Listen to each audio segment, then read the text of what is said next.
संपूर्ण स्वास्थ्य विज्ञान एवं दर्शन आयुर्वेद के अंतर्गत हमने आपको आयुर्वेद के बहुत सारे रहस्यों से, विज्ञान से और आयुर्वेद के दर्शन से जोड़ने का प्रयास किया।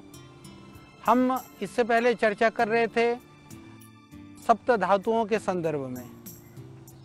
रस, रक्त आदि जो सप्त धातुएं हैं, ये शरीर के धारण करने में इनकी बहुत महत्वपूर्ण भूमिका होती है। संपूर्ण ये रस धातु आदि जो सप्त धातुओं के निर्माण के बाद में जो सार तत्व है, जिसकी बहुत ही हमारे शास्त्रों में बड़ी महत्ता है, विशेष कर करके साधना में भी उसकी बहुत ही महत्ता है।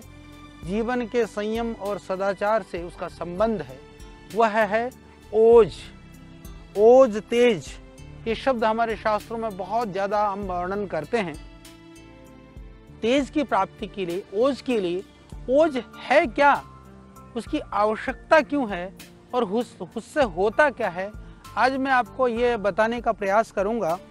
और जो हमारे यहाँ जो ब्रह्मचर्य आदि की जो पालन की बात की गई है, मरणम बिंदु पाते न कह करके, जो शुक्र आदि क्षय, क्योंकि शुक्र के माध्यम से ही जो शरीर का जो ओज है वो निकल जाता है। वो शुक्र के अंदर सन्निहित पूरी जो प्रक्रिया है, उसके अंदर की जो शक्ति है उसको ओज कहा गया है। तो रस धातु से शुक्र धातु के निर्माण पर्यंत की जो समस्त जो प्रक्रिया है उससे जो निर्मित है, यानी कि जिसको हम कह सकते हैं कि ओज क्या है। ओज एक तरह से सिर्फ शुक्र का सार नहीं है, वो सप्तांग सार है। सप्तांग सार तत्व जो है वो ओज कहलाता है। वह शुक्र का भी सार है, वो रस का भी सार है, पर वो शुक्र के अंदर स्थित है, इसीलिए हम शुक्र के साथ भी ओज को जोड़ते हैं। तो ये जो ओज है वो समस्त धातुओं का उत्कृष्ट अंश या सार माना गया है। और यदि चिकित्सकीय आयुर्वेदीय भाषा में हम देखें तो इसे हम बल भी कहते हैं। जिस प्रकार से मधुमक्खियाँ जो होती हैं फूलों की सार, यानी कि फूलों का सार क्या है, पराग से शहद एकत्र करती हैं, इसी प्रकार से जो पाचक, जो पित्त और अग्नियाँ धातुओं के सार से ओज को एकत्र करती हैं। इसका पोषण भी धातुओं के समान ही आहार रस से होता है। और इसके लिए आयुर्वेद में लिखा भी है कि भ्रमरहि फलल पुष्पेभ्यो यथा संभीयते मधु तद्वदोषः स्वकर्मेभ्यो गुणैः संभीयते नृणाम। ये चरक में स्पष्ट उल्लेखित है कि ये जो ओज है, ओज का कोई स्थान विशेष नहीं है, यह संपूर्ण शरीर में व्याप्त है। और कहीं चरक में ऐसा भी लिखा कि हृदय में विशेष रूप से यह स्थित रहता है, और हृदय से निकलने वाली जो धमनियां हैं उनकी जो शाखा प्रशाखाओं के माध्यम से सारे शरीर में फैल जाता है।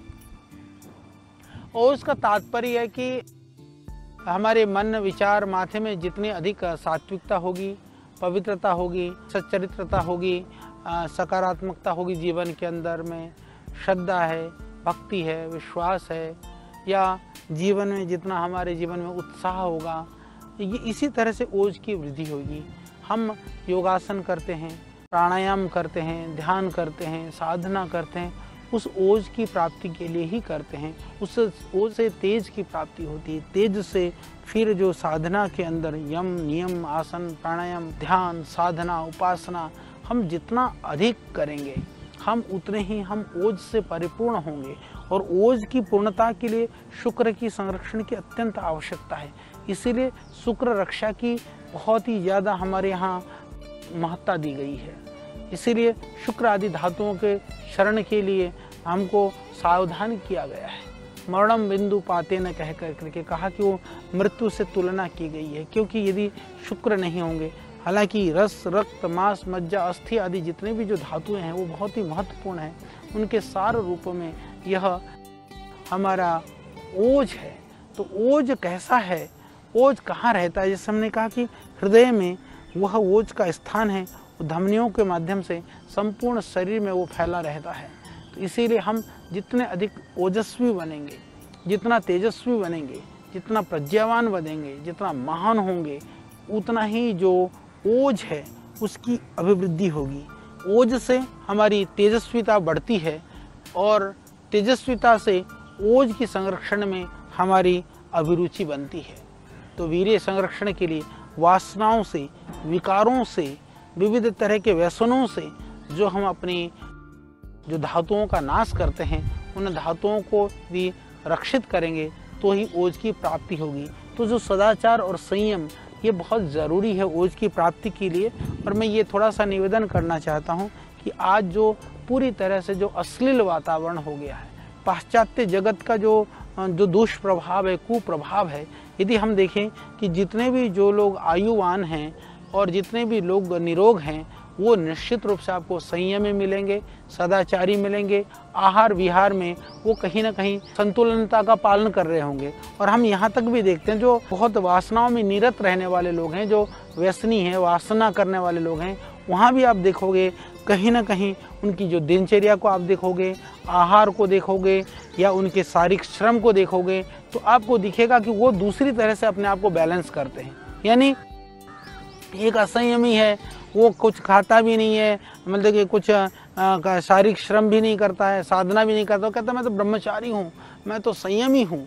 परंतु संयम होने मात्र से भी ओज की प्राप्ति नहीं होती है। संयम के साथ में ये सर्वांगीण रूप से सभी चीज़ों से, क्योंकि यह सप्त धातुओं का सार है, इसको समझिए। जब हमारे शरीर में सारे धातुएं ठीक से होंगी तो ओज की वृद्धि ज़्यादा होगी। और हाँ, ये महत्वपूर्ण बात है, हमको इसको समझना होगा।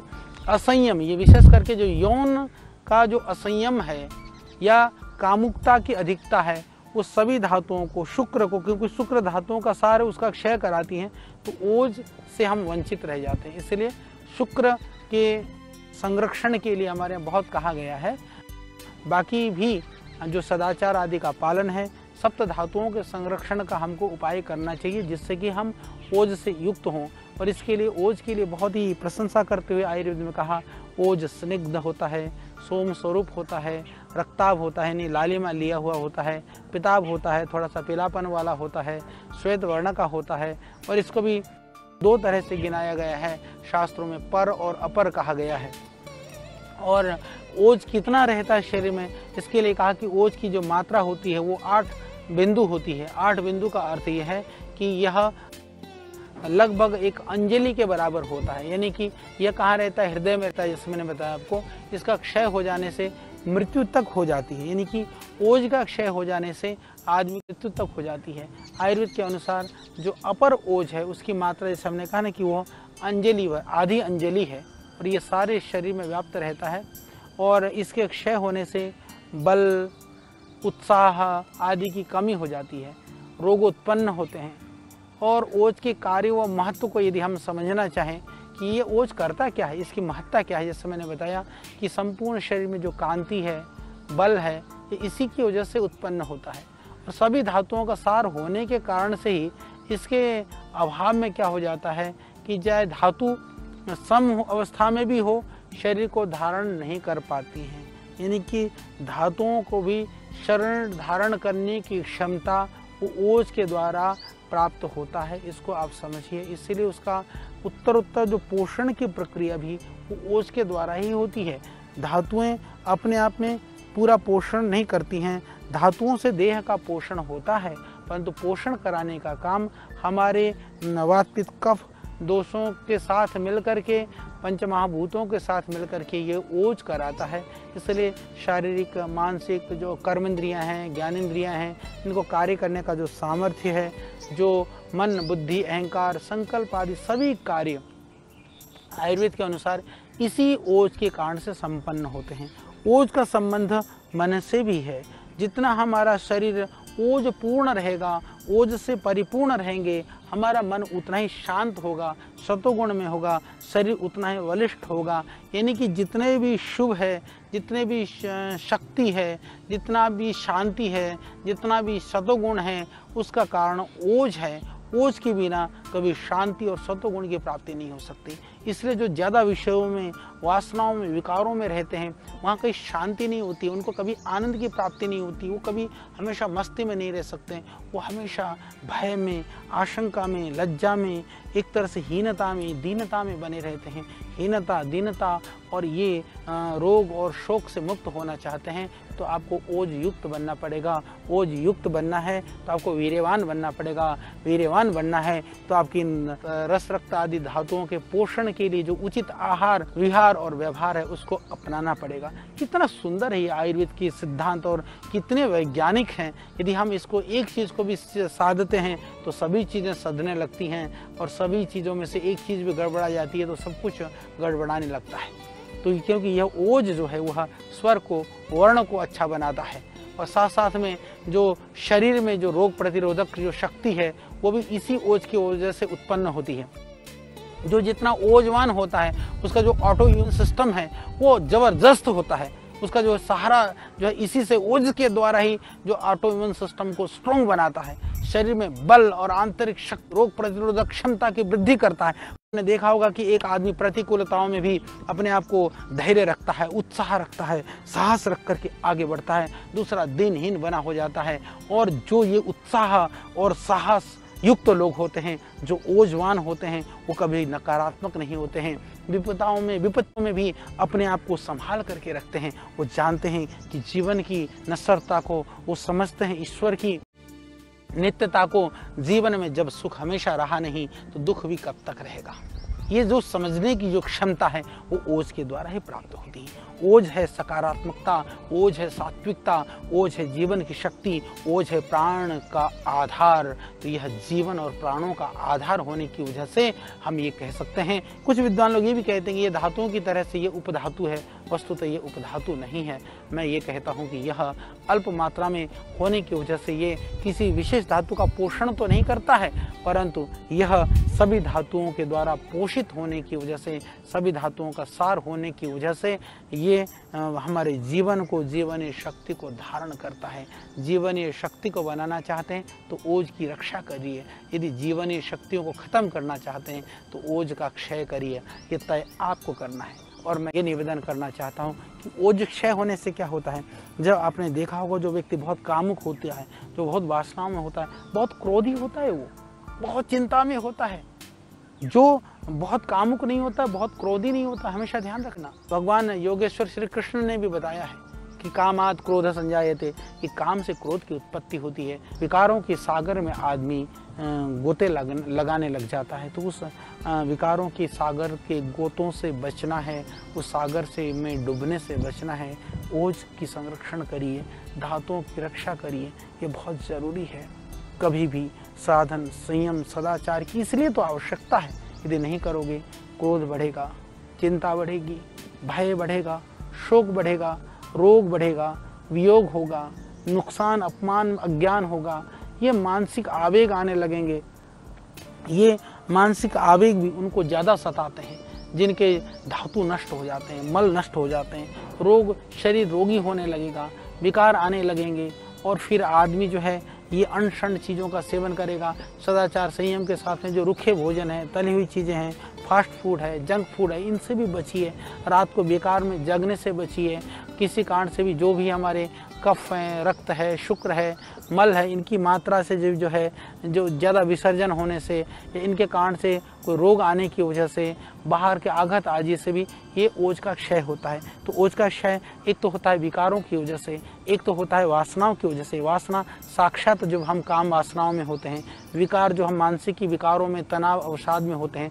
तीसरा रोग की वजह से भी होता है। शरीर में यदि बीमारी हो गई, कोई भी बीमारी लग गई तो स्वतः ही ओज का क्षय होने लगता है। तो इसलिए जानबूझ करके तो हम ओज का क्षय ना होने दें। पर किसी भी रोग और बीमारी के कारण से ओज का क्षय हुआ है तो उस बीमारी को जल्दी से जल्दी ठीक करने का प्रयास करें। और उसको ठीक करने के लिए भी मानसिक रूप से आप जितने सकारात्मक होंगे, जितना दृढ़ होंगे, उतने ही जल्दी वह बीमारी भी ठीक होने लगेगी।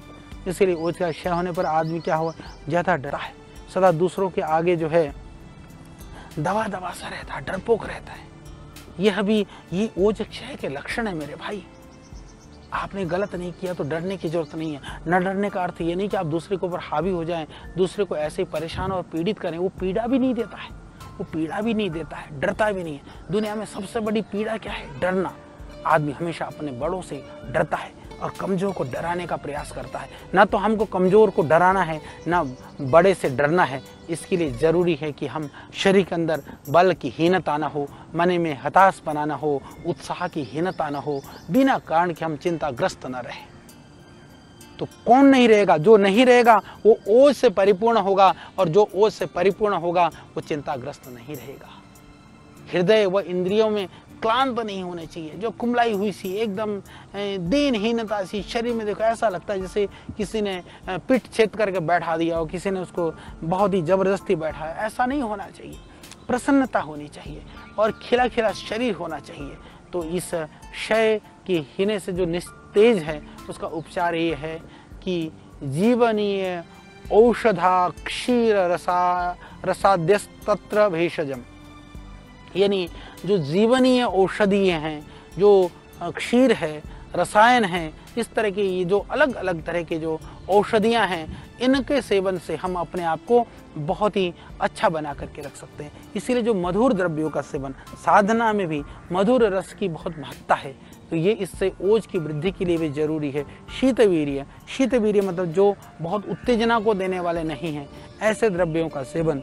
स्निग्ध द्रव्य जो हमारी को स्निग्धता देते हैं, जैसे घृत है, दुग्ध है आदि ऐसे पदार्थों का सेवन। लघु जो हल्के पदार्थ हैं, ऐसे पदार्थों का सेवन। जो सात्म्य है, सात्म्य का अर्थ है कि जो अनुकूल है, जो हमारे शरीर के लिए अनुकूल है। आपको पता होता है कि मैं ये खाऊंगा तो मेरा शरीर बिगड़ेगा, तो बिल्कुल मत खाइए। जब आपको पता है कि यह खाने से नुकसान होगा, फिर क्यों खाते हैं भाई? जब आपको पता है कि ये खाने से मैं ठीक रहता हूँ, उसको ही खाओ ना। खा करके बीमार हो करके हम यदि वैद्य और डॉक्टर के पास जाएं, इससे अच्छा है कि हम स्वयं ही सावधानी से उसको खाने से बचें। इसी तरह से जो जैसे हमने कहा कि जो दूध आदि हैं या जीवनीय गण जो औषधियाँ हैं, अश्वगंधा है, शतावर है, मुसली है, या वाजीकर जो औषधियाँ हैं, शुक्र को बढ़ाने वाली जो औषधियाँ हैं, क्योंकि शुक्र को बढ़ाने से ओज की वृद्धि भी होती है। इसके अतिरिक्त मन को प्रसन्न रखने वाले आप योगासन करिए, ध्यान करिए, मेडिटेशन करिए, कितना आनंद आता है, कितना अच्छा लगता है। आपको कुछ भी नहीं आता है तो भी थोड़ी देर आंख बंद करके बैठने का अभ्यास करिए। शास्त्रों में ओंकार का जप करिए, गायत्री मंत्र का जप करिए। हमने देखा है गायत्री मंत्र को शास्त्रों में महामंत्र कहा गया है। महामंत्र का जप करिए, फिर आपकी शरीर की जो तंदुरुस्ती है वो बढ़ेगी, मन की शांति बढ़ेगी, उससे ओज की वृद्धि भी होगी। तो इसके लिए ज़रूरी है मन को हमेशा प्रसन्न रखने के लिए अनुकूल और आनंददायक जो आहार विहार है उसके सेवन करिए, उससे ओज की वृद्धि होगी। और इसके सेवन से भी जैसे ओज तो बढ़ता ही बढ़ता है, इसके लिए आप जो मल आदि या धातुओं के स्रोतों को शुद्ध रखना जरूरी है। तो जैसे कब्ज न रहे, एसिडिटी ना बने, यानी कि जिसका शरीर पूरी तरह से निरोग है वही ओज से परिपूर्ण हो सकता है। और ओज से परिपूर्ण होगा तो शरीर की तुष्टि होगी, यानी संतोष मिलेगा। तुष्टि मतलब संतोष, पुष्टि मतलब वृद्धि, प्रहर्ष मतलब बड़ा आनंद, और शक्ति पूरी बढ़ी हुई मिलेगी। वो पूरी तरह से शांत होगा, आनंद में होगा। बाहर की विषमताएं, प्रतिकूलताएं, ये प्रकृति की जो विरह के आंसू उसको ना रुलाएंगे, और जो है किसी की पाने की चाहना उसको विचलित नहीं करेगी। ये ओज के द्वारा ही हो सकता है। तो साधना की एक स्थिति है ओज की प्राप्ति। साधना के द्वारा ओज को प्राप्त किया जा सकता है। शरीर को ठीक करने से ओज से हम ओज को प्राप्त कर सकते हैं। तो इसकी अधिक मात्रा में होने पर एक मज़ेदार बात है। बाकी तो सारे जितने भी चीज़ें हैं, वात पित्त कफ आदि, या फिर जितने भी जैसे हमने गिनाए कि जैसे रक्त मांस मज्जा अस्थि आदि, ये कम होने से भी परेशान करते हैं, अधिक होने से भी परेशान करते हैं। कोई चीज़ ना ज़्यादा बढ़िया है ना कम बढ़िया है, पर ओज ही एक ऐसी चीज़ है जिसमें जितने भी हो, ओज का जितना आप संग्रह कर सके संग्रह करिए। वह ओज आपको कभी हानि नहीं करेगा, अपितु कोई विकार उत्पन्न नहीं करेगा, कोई रोग उत्पन्न नहीं होने देगा, अपितु उसकी रक्षा करेगा, आपकी रक्षा करेगा। मानसिक रूप से आपकी रक्षा करेगा, शारीरिक रूप से आपकी रक्षा करेगा, बौद्धिक रूप से आपकी रक्षा करेगा, सामाजिक रूप से आपकी रक्षा करेगा। हर तरह से हर आपका कार्य, व्यवहार, वाणी, हर चीज़ को करने में वो आपकी रक्षा करेगा। इसीलिए मेरा निवेदन है, बच्चों को भी आप इस ओज के विषय में बताइए कि भाई वीर्य के क्षय होने से, शुक्र के क्षय होने से, रस रक्त मांस मज्जा आदि के क्षय होने से न केवल वो धातुओं का क्षय होता है अपितु उससे ओज का भी क्षय होता है। इसलिए उन बच्चों को भी आप बताइए, समझाइए कि उसको उस तरह से उनको तैयार करिए कि बच्चों को ओजवर्धक जो आहार है, विशेष रूप से जैसे दूध है, घृत है, फल हैं, जो सात्विक आहार है उनको दीजिए, जिससे वो बलवान बने, तेजस्वी बने, प्रज्ञावान बने, चरित्रवान बने, महान बने। ये बहुत ज़्यादा जरूरी है। तो अपने घर के अंदर वातावरण को, ओज को बढ़ाने के लिए क्या करें? ओज को बढ़ाने के लिए उचित आहार का सेवन करें। ओज को बढ़ाने के लिए परिवार के वातावरण को सतोगुण पूर्ण बनाएं, सात्विक बनाएं। यानी परिवार को सात्विक बनाइए, सतोगुण को प्रश्रय दीजिए, आहार में सात्विकता लाइए, पुष्टिकारक और बलवर्धक आहार का सेवन कराइए। तली भुने, चटपटे, जंक फूड, फास्ट फूड या सॉफ्ट ड्रिंक, हार्ड ड्रिंक, ये शराब, मांस, मदिरा, अंडा, इनसे दूर करिए। इनसे मांस की वृद्धि हो सकती है, शरीर का बल की वृद्धि हो सकती है, पर ओज की वृद्धि नहीं होगी। क्यों? क्योंकि ओज की वृद्धि तब होती है, ओज उसको कहते हैं जिसके अंदर शक्ति के साथ सात्विकता हो। यदि सात्विकता नहीं है, शक्ति है, तो फिर तो वो तो रजोगुण तमोगुण ही हो जाता है आदमी। तो इसीलिए हम पूर्ण सात्विकता पूर्ण जीवन को, आध्यात्मिकता पूर्ण जीवन को, इसीलिए यही तो हमारे शास्त्र की विशेषता है। जो हमारे शास्त्रों में बातें कही गई है वही आयुर्वेद के अंदर भी कही गई है। तो आयुर्वेद और हमारे दर्शन शास्त्र, उपनिषद, हमारे वेद, ये परस्पर विरोधी शास्त्र नहीं है। ये एक दूसरे की सपोर्ट और सहयोग करने वाले शास्त्र हैं। आज हम इसको समझें। मैंने आपको ओज की महत्ता, ओज क्या है, ओज की आवश्यकता क्या है, ये बताने का प्रयास किया है। जरूर मैं यह विश्वास कर सकता हूँ, हमें यह विश्वास है कि आगे आप इसको समझ करके स्वयं भी जीवन के अंदर सात्विकता और सतोगुण को बढ़ाने वाले, बल को बढ़ाने वाले पदार्थों का सेवन करेंगे, ऐसे आहार विहार का आचरण करेंगे और बच्चों को भी प्रेरित करेंगे। इन्हीं शुभ संकल्पों के साथ, शुभकामनाओं के साथ में इस ओज की चर्चा को आज हम विराम देते हैं। फिर हम आगे चर्चा करेंगे किस तरह से इस आयुर्विज्ञान के माध्यम से आप पूर्ण स्वास्थ्य को प्राप्त कर सकते हैं। क्या है आयुर्वेद का दर्शन, क्या है वो ज्ञान जिससे हम जीवन को उन्नत बना सकते हैं, समृद्धशाली बना सकते हैं, जिससे हम अपने आप को प्रज्ञावान, चरित्रवान और गुणवान बना सकते हैं। तो आइए अगली कड़ी के लिए आप तैयार हो जाइए। मेरी शुभकामनाएं। जरूर आप ओजवर्धक पदार्थों का सेवन करिए, ओज का संरक्षण करिए। ओम।